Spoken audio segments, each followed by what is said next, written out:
रानो चिड़िया अपने घोंसले में बैठी हुई अपनी बेटी को खूब लाड़ प्यार कर रही थी। गुड़िया चिड़िया अपनी माँ की बहुत लाडली थी। मम्मा, मम्मा, मैंने भोजन में आज मीठे फल ही खाना है, मेरे लिए सूखा दाना नहीं लाना। हाँ गुड़िया बेटी, आप क्यों चिंता करती हैं? आप जो कहेंगी मम्मा आपको वही ला कर देगी। मम्मा, और आज जल्दी घर भी आ जाना, क्योंकि मैंने अकेले नहीं रहना। मुझे आपके बिना बिल्कुल भी अच्छा नहीं लगता और आप मुझे अपने साथ भी नहीं लेकर जाती हो। मम्मा, दाना लेने आप अपने साथ लेकर मुझे कब जाया करोगी? गुड़िया बेटी, जब आप इतनी समझदार हो जाएंगी कि अच्छे बुरे को समझने लगेंगी। मेरी बच्ची, अभी आप बहुत छोटी हैं, आपको बिल्कुल भी अक्ल नहीं। अगर कोई चील आ जाए या कोई शिकारी पक्षी आ जाए या जानवर, तो फिर आप क्या करेंगी? आप तो वही रह जाएंगी। इसलिए कहती हूँ, आज उड़ने की प्रैक्टिस आपको देर तक करनी होगी, ताकि कोई पक्षी आए तो आप तेज से उड़कर अपने घर आ सको। हाँ मम्मा, और मुझे तो रास्ता भी नहीं पता। जब मैं प्रैक्टिस कर कर आप मुझे घर लेकर आती हो तो मम्मा, मुझे पता ही नहीं होता कि हमारा घोंसला कहाँ पर है। इसलिए मम्मा जी, अब आप मुझे अच्छे से प्रैक्टिस करवाना और घर का रास्ता भी दिखाना। मम्मा, फिर देखना, पूरे जंगल में घूम घूम कर मजे करूँगी और आपके लिए फिर मीठे मीठे फल भी लाया करूँगी। हाँ मेरी गुड़िया बेटी, चलें, अब दोपहर हो जाएगी तो भोजन नहीं मिलेगा। मैं बस यूं गई और यूं आई। और फिर रानो चिड़िया अपने घोंसले से निकल जाती है। रानो चिड़िया ऐसे ही जंगल में घूम घूम कर मीठे फलों की तलाश कर रही थी। तभी एक चील उसे दिखाई देती है। रानो चिड़िया उसे देखकर एक पेड़ की डाल पर छुप जाती है। हे भगवान, ये चील यहाँ कैसे आ गई? मैं क्या करूं? कैसे अपनी जान बचाऊं? और फिर रानो चिड़िया चुपचाप उसी पेड़ पर बैठी रहती है। वहीं दूसरी तरफ चील जो शिकार की तलाश कर रही थी। हे भगवान, इस जंगल में तो पक्षियों का नामो निशान नहीं है। इस वक्त तो सभी पक्षी भोजन की तलाश में निकलते हैं, लेकिन ना जाने मेरी ही किस्मत फूटी है। ना जाने कौन से मनहूस घड़ी में पैदा हुई थी मैं, जो मुझे शिकार ही नसीब नहीं होता। वो चील ऐसा सोच ही रही थी, तभी उसकी नजर रानो चिड़िया पर पड़ जाती है। अरे वाह वाह वाह वाह, आज तो मजा आ गया। ये छोटी और मोटी चिड़िया, मजे से शिकार करूंगी इसका। और फिर शिकारी चील उड़ते हुए रानो चिड़िया के पास जाती है और रानो चिड़िया अब अपने घर कभी नहीं लौट पाती। वहीं दूसरी तरफ गुड़िया चिड़िया जो अपनी माँ का इंतजार कर रही थी, मिठू तोता उसके पास आता है। गुड़िया बेटी, मेरी बच्ची, मेरी बात सुनो। आज तुम्हारी मम्मा को चील ने पकड़ लिया था, इस वजह से वो घर ना लौट सकेंगी। मेरी बच्ची, तुम चिंता मत करना। एक काम करो, आज मेरे साथ मेरे घोंसले में चलो। गुड़िया चिड़िया ये सुनकर बहुत रोती है और उड़कर मिठू तोते के साथ उसके घोंसले में चली जाती है। लेकिन घोंसले में हरियाली तोते बैठी हुई थी। अरे अरे मिठू जी, ये किसे ले आया? ये तो रानो की बेटी है। हाँ हाँ, रानो को आज शिकारी चील ने पकड़ लिया था, इसलिए इसे मैं अपने साथ ले आया हूँ। लेकिन मिठू जी, हमारा घोंसला तो पहले से ही छोटा है, और फिर हमारा छोटा मिठू, उसका क्या बनेगा? वो तो पहले से दूसरे पक्षियों के बच्चों से चिढ़ता है। उसे नहीं पसंद कि उसके माँ पापा किसी दूसरे बच्चे से लाड प्यार करें। हाँ हाँ, मुझे पता है, लेकिन बस आज की बात है। बेचारी बहुत परेशान थी। और ऐसे ही जैसे तैसे गुड़िया की वो रात तो कट जाती है। अगली सुबह गुड़िया चिड़िया खुद अपने घोंसले में आ जाती है, लेकिन गुड़िया चिड़िया का बिल्कुल भी मन नहीं लग रहा था। तभी लूसी कबूतरी रानो चिड़िया के घोंसले में आती है। गुड़िया बेटी, मेरी बच्ची, सुना मैंने कि कैसे तुम्हारी माँ को चील ने पकड़ लिया। मेरी बच्ची, ये जंगल बहुत जालिम है, तुम्हें अब अपना ख्याल खुद रखना होगा। अब तुम्हें अपने पंखों से उड़ना होगा, अपने लिए भोजन ढूंढना होगा। ये लो, मैं तुम्हारे लिए मीठा फल लाई थी। रानो बताया करती थी कि तुम्हें मीठे फल कितने ज्यादा पसंद है। आज तुम ये खा लो, लेकिन कल से तुम मेरे साथ जंगल में भोजन ढूंढने चलना। गुड़िया चिड़िया कुछ भी नहीं कहती, वो मीठा फल भी नहीं खाती और चुपचाप अपने घोंसले में लेट जाती है। लूसी कबूतरी अपने घर की ओर चली जाती है। अगले दिन गुड़िया चिड़िया को बहुत ज्यादा प्यास लग रही थी। गुड़िया चिड़िया नदी किनारे पानी पीने जाने की सोचती है। तभी लूसी कबूतरी उसे भोजन के लिए बुलाने आ जाती है। गुड़िया बेटी, अब तुम्हारी माँ नहीं है, चलो तुम्हें मैं भोजन ढूंढना सिखाऊंगी। रानो मेरी बहुत अच्छी सहेली थी, मेरा फर्ज बनता है कि मैं तुम्हारी मदद करूं। और फिर लूसी कबूतरी गुड़िया चिड़िया को अपने साथ ले जाती है। आंटी, आंटी क्या हम नदी से पानी पी सकते हैं? हाँ हाँ बेटा, पी लो। और फिर गुड़िया चिड़िया पानी पी लेती है। गुड़िया चिड़िया, जिसे अपने घोंसले में बिल्कुल भी अच्छा नहीं लगता था, अपनी माँ के बिना उसका एक एक पल बहुत मुश्किल से कट रहा था। कबूतरी आंटी, क्या आप मेरी मम्मा बनेंगी? मुझे घोंसले में अच्छा नहीं लगता, आप मेरे घोंसले में रह लेना, मेरी मम्मा ने बहुत अच्छा घोंसला बनाया है। बेटा, मेरा भी तो परिवार है, मेरे तो 5 बच्चे हैं, मैं तुम्हारे साथ नहीं रह सकती, तुम्हें अपनी जिंदगी खुद जीनी होगी मेरी बच्ची। पेड़ पर बैठे हुए कालू कौवा और गौरी कौवी ये सारी बातें सुन रहे थे। जब उन्हें पता चलता है कि उस छोटी सी पक्षी के पास अपना खुद का घोंसला है और उसे माँ बापा की तलाश है, तो वो दोनों एक दूसरे की ओर देखते हैं। गौरी, कुछ समझ आया क्या? समझ रही हो ना अब हमें क्या करना है? हाँ हाँ कालू जी, क्यों नहीं, सब समझ आ गया है मेरे। अब हमें फ्री का घोंसला मिलेगा और तो और साथ ही हम इस छोटे पक्षी को घोंसले से निकाल देंगे, फिर वो घोंसला हमारा। रात का वक्त था। गुड़िया चिड़िया अपने घोंसले में रो रही थी। तभी कालू कौवा और गौरी कौवी दोनों उसके पास आ जाते हैं। छोटी चिड़िया, क्या हो गया मेरी बच्ची? मैं हूँ ना तेरी माँ जैसी, यूँ रोना तू। मैं जानती हूँ रानो चिड़िया को जब से चील ले गई तब से तू बहुत परेशान है। अब तू चिंता मत कर, मैं तेरी माँ हूँ और ये तेरे पिता। आज से हम दोनों इसी घोंसले में तेरे साथ रहेंगे। मम्मा, पापा ठीक है, और मैं आपके लिए रोजाना मीठे मीठे फल भी लाया करूँगी। आप मुझे कहीं छोड़ के नहीं जाना। ऐसे ही सुबह हो जाती है। गुड़िया बेटी, ओ गुड़िया बेटी, चलो जल्दी से उठ जाओ, माँ पापा के लिए क्या भोजन नहीं लाओगी? हाँ मम्मा पापा, जरूर लाऊंगी, मैं अभी जाती हूँ। और फिर बेचारी छोटी सी नन्ही सी गुड़िया चिड़िया अपने घोंसले से निकल जाती है। वो जंगल में घूम घूम कर फलों की तलाश करती है। तभी उसे एक फल मिल जाता है और वो उस फल को लेकर घर आ जाती है। मम्मा ये लो, मुझे आज एक ही फल मिला था, ये आप खा लो। लेकिन बेटा, तुम भी तो भूखी होगी, क्या तुमने नहीं खाना? मुझे भूख नहीं है, ये आप दोनों खा लें, मैं फिर जाऊंगी शाम को और वहाँ से कुछ खा लूंगी और आपके लिए मीठे फल लाऊंगी। ये सब सुनकर कालू कौवे और गौरी कौवी की आंखों में आंसू आ जाते हैं। कालू जी, आज तक किसी ने हमें इतना प्यार नहीं किया जितना ये छोटी सी बच्ची करती है। अगर हमारा सगा बच्चा होता तो वो भी हमें यूँ प्यार ना करता। हो गौरी, आज से मैं खुद जाऊंगा और अपनी बच्ची के लिए भोजन लेकर आया करूंगा। और फिर कालू कौवा और गौरी कौवी दोनों गुड़िया चिड़िया को अपना लेते हैं। अब वो उस घोंसले में रहते और कालू कौवा रोजाना सुबह सुबह अपने घोंसले से निकल जाया करता और गुड़िया चिड़िया और अपने लिए मीठे फल ढूंढ कर लाया करता। गुड़िया चिड़िया को एक माँ का और बाप का दोनों को प्यार मिल गया था। कालू कौवा और गौरी कौवी दोनों भोजन की तलाश में निकले थे। जंगल में घूम घूम कर वो भोजन की तलाश कर रहे थे, लेकिन कहीं भी उन्हें भोजन नहीं मिलता। उड़ते उड़ते वो एक पेड़ की डाल पर बैठ जाते हैं। तभी उन्हें एक चील नजर आती है। चील शायद किसी शिकार की तलाश में थी। कालू जी, वो देखो, चील बैठी है सामने, लगता है किसी शिकार की तलाश में है। हाँ गौरी, ये तो वही चील है जो बहुत दिनों से भूखी है। मैंने सुना है इसने जंगल में पक्षियों का शिकार करना छोड़ दिया था। कालू जी, आपको याद है जब इस जंगल में बहुत सारे पक्षी हुआ करते थे, तब हम ही दोनों तो इसके लिए शिकार लाया करते थे।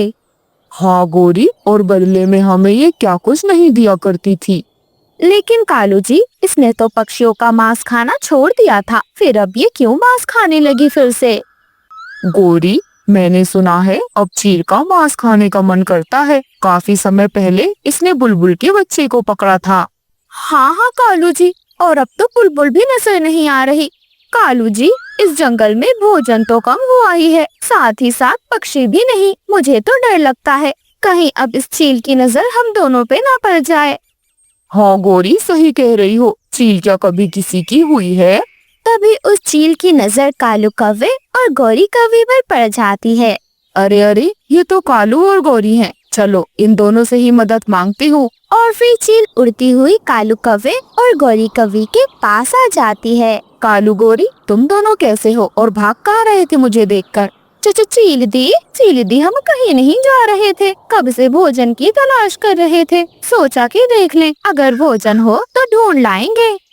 अच्छा, सुनो अब मेरी बात। काफी समय हो गया मैंने मांस नहीं खाया।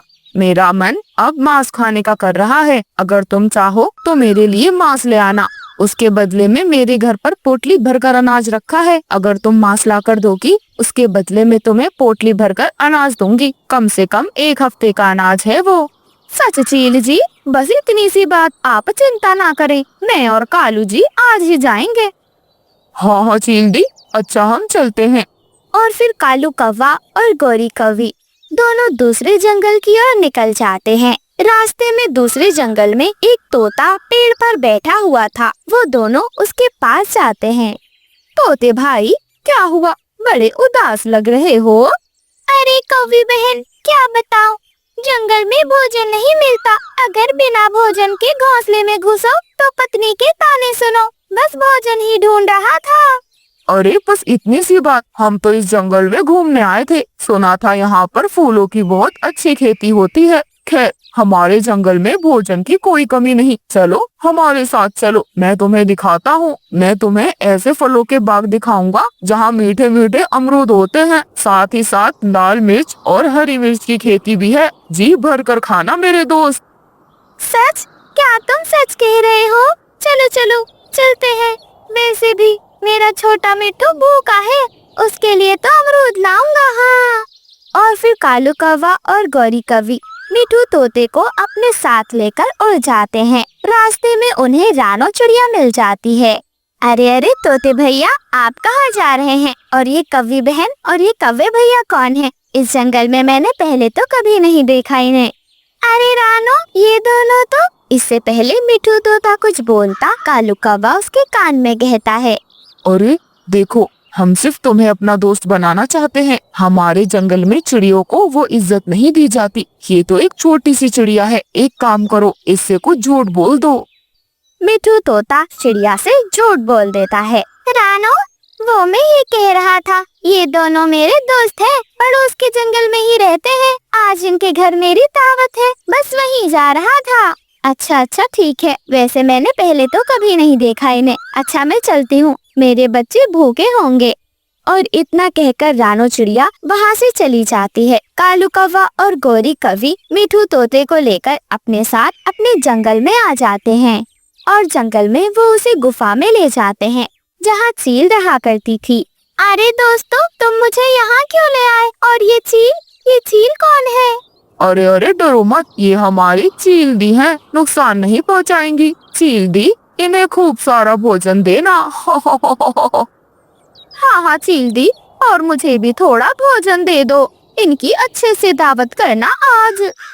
हाँ क्यों नहीं, बिल्कुल। तुम्हारे मेहमान मेरे मेहमान, एक ही बात है। और फिर चील कालू कौवे और गौरी कौवी को अनाज दे देती है।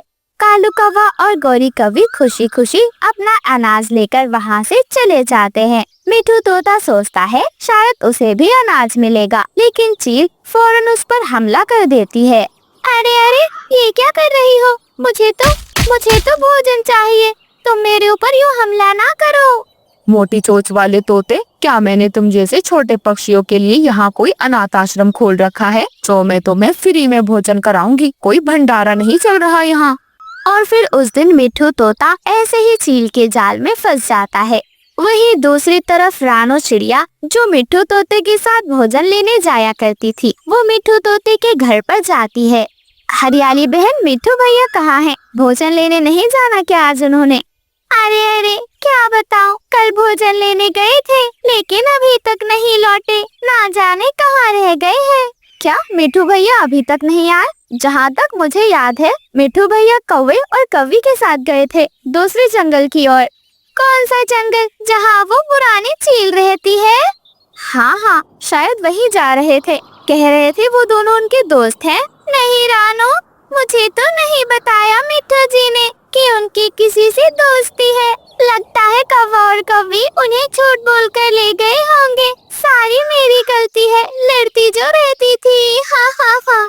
हरियाली बहन, आप रोना बंद करें, आप चिंता ना करें, हम जाएंगे और जाकर मिट्ठू भैया को ढूंढ कर लेकर आएंगे। आप घर में बच्चों का ध्यान रखना, मैं बंटी भैया के पास जाती हूँ। और फिर रानो चिड़िया बंटी कबूतर के पास जाती है। वो देखती है कि कालू कौवा और गौरी कौवी बंटी कबूतर के पास ही बैठे हुए हैं। रानो चिड़िया पेड़ के पीछे छुपकर सारी बातें सुनती है। हमारे जंगल में बहुत भोजन है, अगर तुम चाहो तो हमारे जंगल चल सकते हो। अरे लेकिन मैं तुम पर कैसे एतबार कर लूं कि तुम्हारे जंगल में भोजन है? कौवा और कौवी पर भरोसा नहीं करते हमारे जंगल के पक्षी। ठीक है, अगर नहीं करना तो भूखे मरो। कालू जी, क्या जरूरत है आपको यूँ इस तरह से कहने की? चले चले, इन पक्षियों को इज्जत रास नहीं है। अच्छा रुको, मैं चलता हूँ। बंटी कबूतर उसके साथ जाने ही वाला था, तभी रानो चिड़िया आगे से उसके पास आ जाती है। बंटी भैया रुक जाएं, इसके साथ कहीं ना जाएं। मैंने इनकी सारी बातें सुन ली हैं। कल ये मिट्ठू भैया को भी लेकर गए थे और अभी तक मिट्ठू भैया वापस ना आए। क्या इसका मतलब मैं सही सोच रहा था? तुम लोग हमें परेशान करना चाहते हो, हमें मारना चाहते हो। उस जंगल की चील जो बहुत जालिम है, उससे हमारा शिकार करवाना चाहते हो। तभी जंगल के कुछ और पक्षी वहाँ इकट्ठा हो जाते हैं और सब लोग कालू कौवे और गौरी कौवी की खूब पिटाई करते हैं। कालू कौवा और गौरी कौवी जैसे तैसे अपनी जान बचाकर वहाँ से भागते हैं। गोरी क्या करे, अब तो हम दूसरे जंगल भी नहीं जा सकते। हाँ कालू जी, लगता है अब किसी और जंगल में जाकर रहना होगा। यहाँ ये पक्षी नहीं जीने देंगे और वहाँ पर वो चील। गोरी, अब कभी ऐसा काम नहीं करेंगे, ईमानदारी से जिंदगी जिएंगे। ऐसे ही कालू कौवे और गौरी कौवी को अपने किए की सजा मिल जाती। बरसात की रात थी, आसमान में बिजली कड़क रही थी, पेड़ की शाखाएं जोर जोर से हिल रही थी। हवा इतनी तेज थी, ऐसा लग रहा था जैसे पूरा जंगल ही उड़ जाएगा। हर कोई अपने घोंसले में दुबका हुआ बैठा था, लेकिन एक छोटा सा घोंसला जो टूटा फूटा था, उसमें बारिश की बूंदें टपक रही थी। उसमें बैठी थी रानो चिड़िया, अपने 5 छोटे छोटे नन्हे मुन्ने बच्चों को अपने पंखों में समेटे हुए कांप रही थी। रानो के पास ना कोई मजबूत छत थी, ना सुरक्षा, और इस कठिनाई में भी कालू कौवा और गौरी कौवी जैसे पड़ोसी उसका मजाक उड़ाने का मौका नहीं छोड़ रहे थे। अरे कालू जी, सुनो, मैंने आज रानो को देखा, अपने बच्चों को हरे हरे पत्तों से ढक रही थी जैसे कोई महारानी हो, और वो पत्ते कोई रेशमी रजाई हो। हो गोरी, उसके घर की हालत देखी है, टपकता है ऐसे जैसे बादल फट गया हो। बच्चों के सिर पर भी पानी टपक रहा था और वो बड़े शान से खुद को एक सपनों वाली माँ समझती है। तभी उड़ती हुई हरियाली तोती तेजी से कालू कौवे और गौरी कौवी की डाल के पास आती है और बैठ जाती है।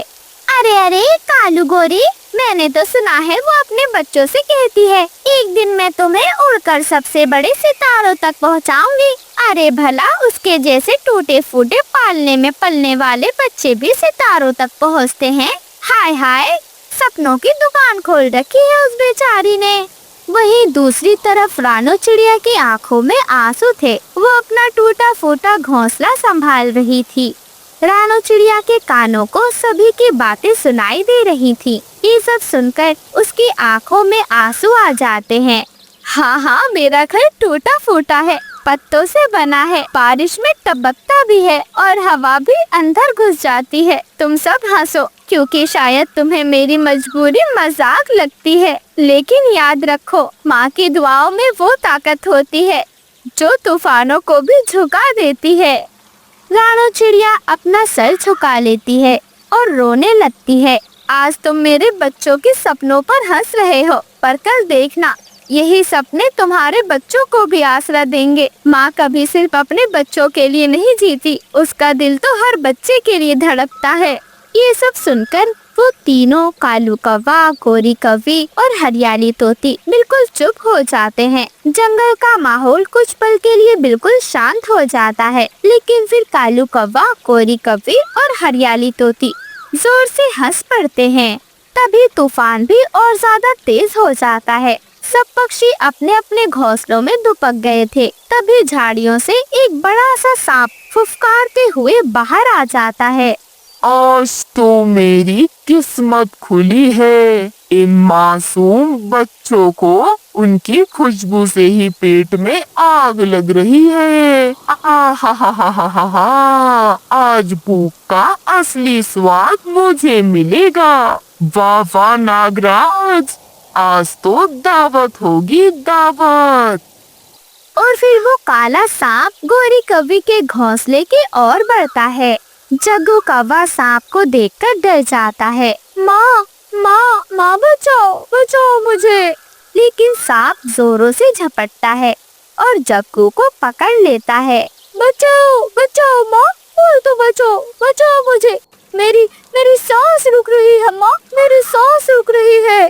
कालू कौवा घर में नहीं था। गोरी कौवी घबरा जाती है और चीखती है, लेकिन डर के मारे वो अपना एक पंख भी नहीं हिला पाती। उसी वक्त रानो चिड़िया भी सांप को जाते हुए देख लेती है। वो देखती है कि सांप जग्गू को लेकर जा रहा है। हे भगवान, ये तो जग्गू है। नहीं, मैं एक माँ हूँ और एक माँ किसी भी बच्चे को यूँ तड़पता हुआ नहीं देख सकती। मेरे होते हुए जग्गू को कुछ नहीं होगा। भगवान मेरी मदद करना। और फिर रानो चिड़िया तूफान में उड़ती हुई अपने भीगे पंखों के साथ आँखों में आग लिए और अपने दिल में ये संकल्प लिए कि बस कैसे भी कर जग्गू को बचाना है।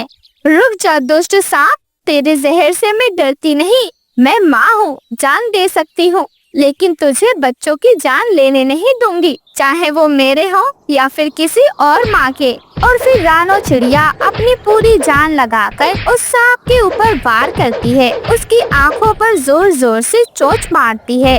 सांप भी रानो चिड़िया को दूर धकेल देता है। रानो चिड़िया जोर से गिरती है, लेकिन वो हार नहीं मानती। नहीं सांप, अगर तू सोचता है कि माँ की ममता कमजोर होती है तो तू भूल गया है कि यही ममता तूफान को भी मात दे सकती है। मेरी जान ले ले, लेकिन इस मासूम की सांसों को मत छीन। तभी कालू कौवा भी आ जाता है। कालू कौवे को देखकर रानो चिड़िया में थोड़ी हिम्मत आती है। वो दोनों मिलकर सांप पर वार करते हैं और सांप जान बचाकर तेजी से वहाँ से भाग जाता है। कालू कौवा और रानो चिड़िया दोनों जग्गू को लेकर घोंसले की ओर चले जाते हैं। गोरी कौवी पेड़ की डाल पर बैठी हुई इंतजार कर रही थी। हरियाली तोती उसे समझा रही थी। अरे अरे गोरी, माफ कर दो मुझे, मैं भी तुम्हारी मदद ना कर सकी, लेकिन तुम चिंता मत करो, रानो बहुत साहसी है, वो तुम्हारे बच्चे को जरूर बचा लाएगी और मैंने कालू कौवे को भी उसी तरफ भेजा है। तुम चिंता मत करो, वो दोनों आते ही होंगे। तभी रानो चिड़िया जग्गू कौवे और कालू कौवे के साथ उस डाल पर आ जाती है। गोरी कौवी जग्गू को अपने पंखों में समेट लेती है।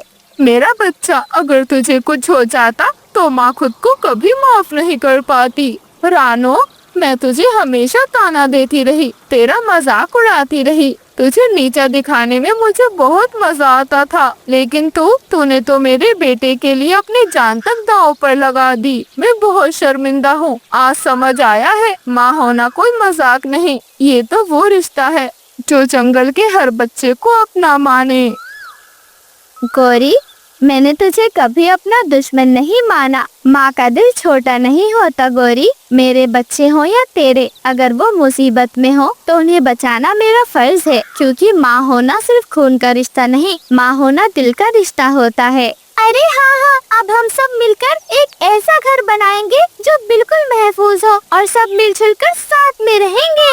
और फिर अगली सुबह जंगल के सभी पक्षी इकट्ठा होते हैं। कालू कौवा, गोरी कौवी, हरियाली तोती, सबके चेहरे बदल चुके थे। वो सब मिलकर जंगल में गुलाब चुनते हैं। उन्हें इकट्ठा कर कर धीरे धीरे एक सुंदर और मजबूत गुलाब का घर बनाते हैं। वो कांटों से घिरा था ताकि कोई भी शिकारी उस पर हमला न कर सके, और अंदर से गुलाब की पंखुड़ियों से सजा था ताकि बच्चों को नरमी और खुशबू मिल सके। अरे रानो, अब ये घर सिर्फ तेरा नहीं, ये घर हर माँ का है। अब हम सब मिलकर बच्चों की रक्षा करेंगे। हाँ हाँ, और अब मैं चुगली नहीं करूँगी रानो, अब तेरे साथ खड़ी रहूँगी। मैंने कल तेरा मजाक उड़ाया था, पर आज मैं तुझसे सब कुछ सीखूंगी।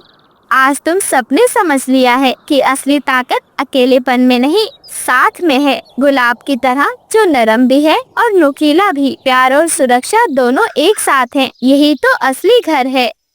इस कहानी से हमें सीख मिलती है, माँ की हिम्मत मजाक से बड़ी होती है। जो दूसरों की तकलीफ को समझे वही असली पड़ोसी होता है। और जब जंगल एक हो जाए तो सबसे बड़ा शिकारी भी हार जाता है।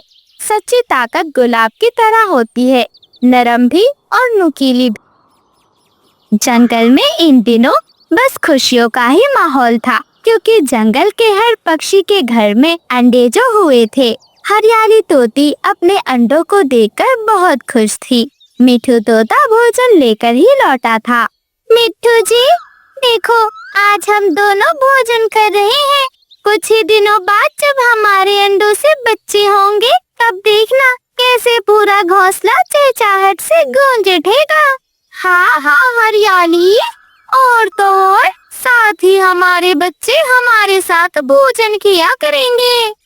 हाँ मिठू जी, जब से मैंने अंडे दिए हैं घर में बस खुशहाली ही खुशहाली है। भगवान हमारी खुशहाली को बरकरार रखे और जल्दी हमारे अंडों में से बच्चे बाहर आ जाएं। वहीं दूसरी तरफ कालू कौवा और गौरी कौवी रहते थे। उनके घोंसले में भी 2 अंडे हुए थे। अरे गौरी, जाकर भोजन ले आओ, देखो भूख लग रही है। कालू, ऐसी बातें कर रहे हो? कल ही अंडे दिए हैं मैंने कहीं नहीं जाना। अब एक अच्छे पिता बनो, पति तो अच्छे बन ना सके तुम। जाओ जाकर कहीं से भोजन लेकर आओ। ये क्या बात हुई गौरी, कल मैं भोजन लाया था, आज तेरा नंबर है भोजन लाने का, ना कि मेरा। अब जा के भोजन लिया। अरे अंडे दे दिए तो क्या हो गया, अब तू माँ बनने वाली है, अपनी जिम्मेदारियाँ क्यों भूल जाती है? कालू जी, शर्म नहीं आती आपको? मैंने कल ही अंडे दिए हैं, बहुत कमजोर हालत में हूँ मैं। शर्म करें और जाकर भोजन लेकर आएं। नहीं गौरी, मैं कहीं नहीं जाने वाला। कालू, जाते हो या अपने भाइयों को फोन लगाऊं? 5 के 5 भाई आएंगे और बताएंगे तुम्हें कि भोजन कौन लेकर आएगा। गौरी, हर बात पर अपने भाइयों को बीच में क्यों ले आती हो? जाता हूँ भोजन लेने। अच्छी दादागिरी है तुम्हारी, जब देखो भाइयों के नाम पर मुझे डरा के रहती हो। और फिर कालू कौवा बेदिली से ही ना चाहते हुए भी भोजन लेने चला जाता है। कालू कौवा जंगल में उड़ते उड़ते भोजन की तलाश कर रहा था। तभी रास्ते में उसे रानो चिड़िया दिखाई देती है। अरे कालू भैया, आप यहाँ क्या कर रहे हैं? रानो बहन, ये गेहूं की बालियां तुम्हें कहाँ से मिली, मुझे भी बता दो। गौरी ने मुझे भोजन लेने भेजा है। कालू भाई, यहाँ जंगल में भोजन तलाश करना इतना भी आसान नहीं है। ये तो मैं पास वाले जंगल से लेकर आई हूँ। आप भी मेरी बात माने तो पास वाले जंगल में ही चले जाएं। रानो बहन, क्या ये भोजन तुम्हारे लिए है? ये भोजन तो काफी है, अगर तुम मुझे आधा भोजन दे दो तो आज मेरा काम हो जाएगा, वरना गौरी बहुत मारेगी रानो बहन। इतना सुनकर रानो चिड़िया हंसती है और कालू कौवे को भोजन दे देती है। आधा आधा भोजन लेकर वो दोनों उड़कर अपने अपने घरों की ओर आ जाते हैं। कालू जी, बड़ी जल्दी भोजन ले आए। हाँ गौरी, कालू नाम है मेरा। हर काम कालू कौवा रफ्तार से करता है, तेरी तरह सुस्त नहीं मैं। हाँ, पता है, सब पता है मुझे। कितने रफ्तार वाले हो, जानती हूँ। किसी न किसी से मांग कर लाए होगे भोजन, छीन कर या फिर झूठ बोल कर। फिर कालू कौवा और गौरी कौवी दोनों भोजन करते हैं। ऐसे ही धीरे धीरे समय बीतता जाता है। रानो चिड़िया अभी तक माँ नहीं बन पाई थी। जंगल के सभी पक्षियों ने अंडे दिए थे। गौरी कौवी ने, हरियाली तोती ने, बंटी कबूतर और लूसी कबूतरी के घर भी आज अंडे हुए थे। लूसी कबूतरी अपने घर से निकल जाती है और उड़ते हुए सीधे रानो चिड़िया के पास जाती है। रानो बहन, आज मैं बहुत खुश हूँ। आज मैंने पूरे 2 अंडे दिए हैं। बहुत जल्द मेरे घर में बच्चों की चहचहाहट गूंजेगी। इतना सुनकर रानो चिड़िया की आंखों में आंसू आ जाते हैं। लूसी बहन, आपको क्या बताऊं, ये सब सुनकर बस मेरी आंखें नम हो जाती हैं। भगवान ना जाने मुझे ये खुशी कब देगा, लेकिन मैं भगवान से दुआ करूंगी आपके बच्चे बिल्कुल सही सलामत इस दुनिया में आ जाएं। रानो, तुम चिंता मत करो, भगवान तुम्हें भी बच्चे जरूर देगा। वहीं दूसरी तरफ हरियाली तोते के अंडे से छोटा मिट्ठू जन्म लेता है। मिट्ठू जी, हमारा बच्चा कितना कमजोर है। अरे हरियाली, चिंता मत कर, देखती जा तू, ऐसे मीठे मीठे फल अमरूद खिलाऊंगा ना कि मेरा बच्चा यूं मिनटों में तगड़ा तंदुरुस्त हो जाएगा। मेरी माँ ने मुझे बताया था, अगर हम अपने बच्चों को मीठे मीठे आम खिलाएं तो बच्चा जल्दी मोटा होता है। मिट्ठू जी, फिर जाकर मीठे मीठे आम लेकर आए। हाँ हरियाली, जाता हूँ, अभी जाता हूँ। अपने बच्चे के लिए नहीं जाऊंगा तो किसके लिए जाऊंगा। वहीं दूसरी तरफ कालू कौवे की पत्नी कालू कौवे से लड़ रही थी। उसके अंडे से एक प्यारा सा बेटा जग्गू जन्म ले चुका था। मम्मा, मुझे भूख लगी है, भोजन ला कर दो ना। कालू, क्या कानों में रुई ठूस रखी है? सुनाई नहीं देता? तेरे बेटे को भूख लगी है, जाकर भोजन लेकर आ। बोरी, अब क्या भोजन लाने का मैंने ही ठेका ले लिया है। तुम क्यों नहीं चली जाती भोजन लेने? जाकर जग्गू को भी घुमा लाना गोरी। ठीक है कालू, आज तो चली जाती हूँ, लेकिन कल तुझे ही भोजन लाना होगा। ऐसा कहकर गौरी कौवी अपने घोंसले से निकल जाती है। रास्ते में उसे रानो चिड़िया मिलती है। अरे गौरी बहन, मैंने सुना है आपके अंडे से बेटे ने जन्म लिया है, मैं आऊंगी आपके बेटे से मिलने।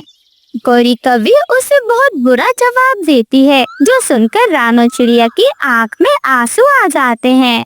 नहीं रानो, मेरे घर आने की जरूरत नहीं है। वैसे भी रानो, मैंने बहुत सालों बाद अंडा दिया है। मैं नहीं चाहती तुझ जैसी बांझ चिड़िया का साया मेरे अंडों पर पड़े। इतना कहकर गौरी कौवी वहाँ से चली जाती है। रानो चिड़िया वहीं बैठकर रोने लग जाती है। हे भगवान, आखिर मेरा क्या दोष है, मेरा क्या कसूर है जो तूने मुझे माँ नहीं बनाया। रोज रोज ये बांझ होने के ताने मुझसे सुने नहीं जाते भगवान। रानो चिड़िया रो धोकर अपने घोंसले की ओर चली जाती है। दिन बीतते जाते हैं और फिर रानो चिड़िया पूरे 5 अंडे देती है। पूरे जंगल में ये खबर तेजी से फैल जाती है और कुछ ही दिनों बाद रानो चिड़िया के अंडे से पूरे 5 बच्चे जन्म लेते हैं। रानो चिड़िया अपने बच्चों के साथ बहुत खुश थी। वहीं रानो चिड़िया ने एक बहुत सुंदर हरी घास का घर भी बना लिया था, जिसमें वो अपने बच्चों के साथ हंसी खुशी रहती थी। मेरे बच्चों, तुम्हें इस घर में अब किसी चीज की कमी नहीं होगी। ये घर मैंने तुम्हारे लिए खास हरी घास से बनाया है। रानो चिड़िया अपने बच्चों के साथ हंसी खुशी उस हरी घास के घर में रहने लग जाती है। इस कहानी से हमें सीख मिलती है, धैर्य और विश्वास से बड़ी कमी पूरी हो सकती है। जब समय सही होता है तो प्रकृति हर अधूरी कहानी को पूरा कर देती है। रानो चिड़िया की प्रतीक्षा ने उसे सिखाया कि देर से ही सही, लेकिन सच्चे मन की पुकार हमेशा सुनी जाती है।